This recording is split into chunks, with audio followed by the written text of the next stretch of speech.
perwakilan dari kelompok 6. Di sini nantinya kami akan mempresentasikan atau menjelaskan tentang materi analisis 5C kredit dan aksesoris kredit.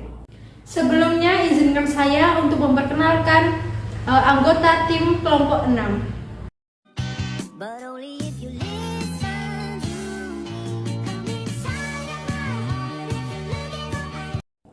Untuk teman-temanku, mari simak video presentasi dari kelompok kami. Check it out! Di sini saya akan menjelaskan tentang analisis kredit 5C. Analisis ini sangat penting bagi pihak perbankan untuk mengetahui layak atau tidaknya kredit ini diproses ataupun ditolak. Sebelumnya, saya akan menjelaskan sedikit tentang pengertian analisis kredit. Apa sih analisis kredit itu? Analisis kredit merupakan suatu kajian yang dilakukan untuk mengetahui kelayakan dari suatu permohonan kredit. Mengapa analisis kredit dikatakan sangat penting bagi pihak perbankan? Karena sebagian besar sumber pendapatan pihak bank berasal dari kredit yang diberikan. Jika kreditnya baik, maka bank tersebut dapat terus bertumbuh dan berkembang. Tetapi, jika kreditnya bermasalah, maka pihak bank tersebut akan memiliki kinerja yang buruk, bahkan bisa sampai dilikuidasi oleh jasa keuangan. Oleh karena itu, dalam proses pemberian kredit kepada calon nasabah, pihak bank harus menganalisa kredit tersebut dengan menggunakan analisa 5C. Apa sih 5C itu? 5C yang pertama yaitu karakter atau watak. Mengapa karakter diletakkan di nomor pertama? Karena dari karakter kita dapat mengetahui kepribadian dari calon nasabah, seperti sifat-sifat pribadinya, kebiasaan-kebiasaannya, hobinya, gaya hidupnya, dan latar belakang keluarganya. Analisis karakter ini bertujuan untuk mengetahui apakah calon nasabah ini jujur dan mau berusaha untuk memenuhi kewajibannya atau tidak. Yang kedua yaitu kapasiti atau kemampuan. Kapasiti ini bertujuan untuk mengukur kapasitas atau kemampuan calon nasabah dalam memenuhi kewajibannya kelak. Analisa ini dilakukan dengan melihat pendidikannya, pengalaman mengelola usahanya, dan melihat sejarah perusahaan yang pernah dikelolanya. Yang ketiga yaitu kolateral atau jaminan, yakni yang mungkin bisa disita apabila terjadi calon nasabah yang benar-benar tidak bisa untuk memenuhi kewajibannya. Jaminan ini diperhitungkan paling akhir.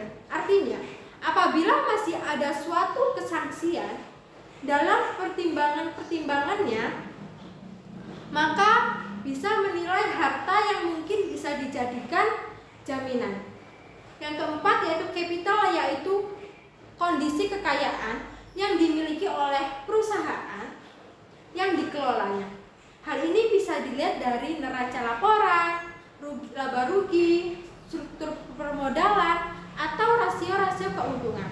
Dari kondisi ini, bank dapat menentukan seberapa besar dana yang dikeluarkan untuk kredit dan berapa besar plafon yang diberikan. Yang kelima yaitu condition atau kondisi, yaitu dalam pemberian kredit, bank perlu mempertimbangkan kondisi ekonomi yang dikaitkan dengan prospek usaha calon nasabah. Karena ada beberapa kegiatan usaha yang sangat berkaitan dengan kondisi ekonomi.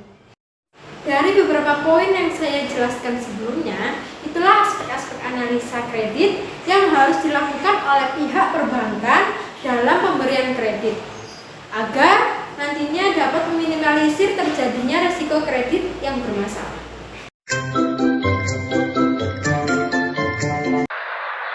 Apa itu aksesoris kredit? Kredit dapat diketahui berasal dari bahasa Yunani, yaitu kreder, yang berarti kepercayaan. Berdasarkan pengertian Lembaga Perbankan Bab 1, Pasal 1, Ayat 12, Undang-Undang Nomor 7 Tahun 1992, yaitu kredit merupakan kegiatan penyediaan uang atau tagihan yang dapat dipersamakan dengan itu.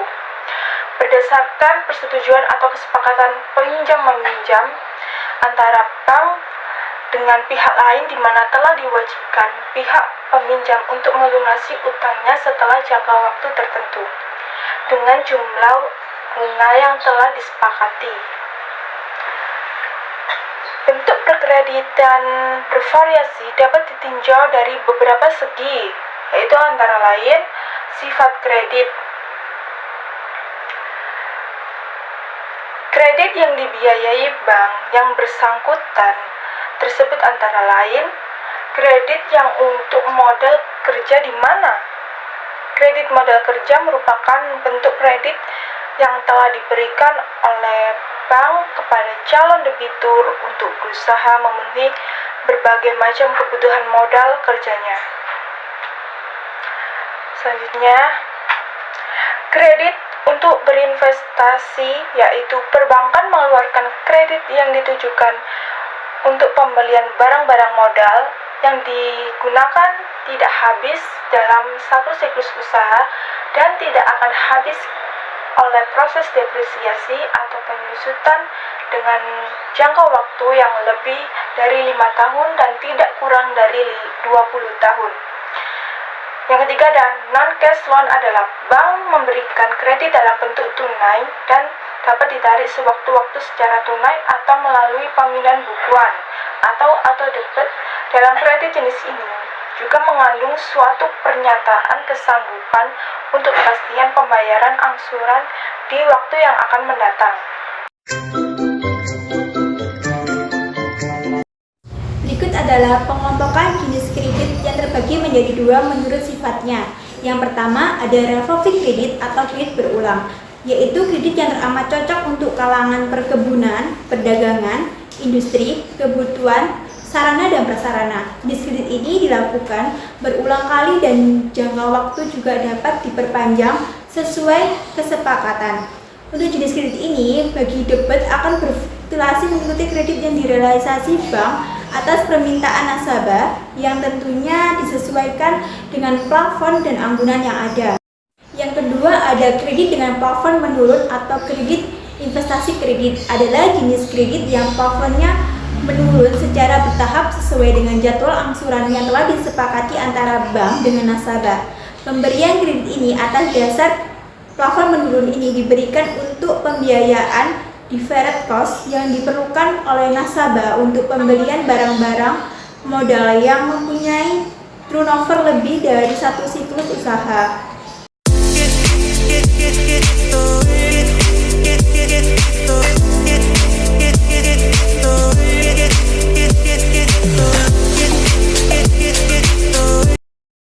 Three, two, one. Selanjutnya, silahkan duduk terlebih dahulu. Perkenalkan, saya Erwin Dasari. Di sini saya sebagai customer service. Ada yang bisa saya bantu? Iya, saya mau mengajukan pinjaman. Pinjaman kredit ya Bu? Iya. Mau nominal berapa? 20 juta saja. 20 juta saja. Sudah melengkapi berkas-berkasnya? Silakan dicek terlebih dahulu ya. Oke, saya cek terlebih dahulu ya Bu.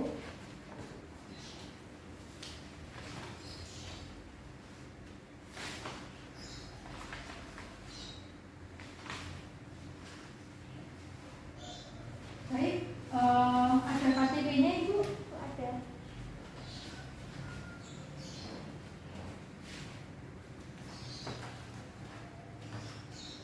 Baik, saya masukkan datanya terlebih dahulu ya.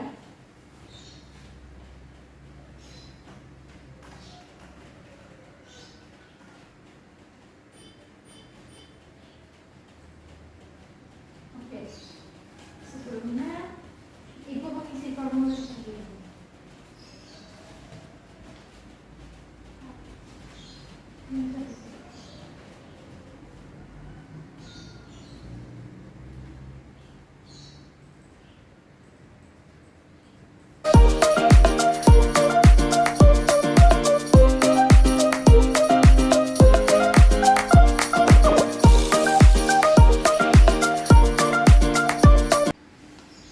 Saya lihat dulu ya Bu. Oke, sebelumnya saya boleh tahu pengajuannya untuk apa ya Bu? Untuk mengembangkan bisnis saya. Bisnis apa ya? Penyerahan. Oh, percetakan. Untuk jaminannya apa ya, Bu? SHM. Itu sudah milik pribadi ya? Iya, sudah. Baik, ini pengajuannya saya serahkan dulu ke atasan saya. Nanti kalau sudah diproses, saya beritahu ya, Bu. Atas nama Bu Melinda. Ini Bu, ini sudah di ACC sama atasan saya. Dana pencairannya 20 juta ya. Baik, nanti langsung masuk di tabungan aja ya Bu pencairannya. Itu dihendakkan selama 1 bulan ya. Jadi Ibu hanya menerimanya 19 juta. Baik, ini KTP-nya. Terima kasih. Semoga rezeki Ibu lancar terus ya. Selamat siang.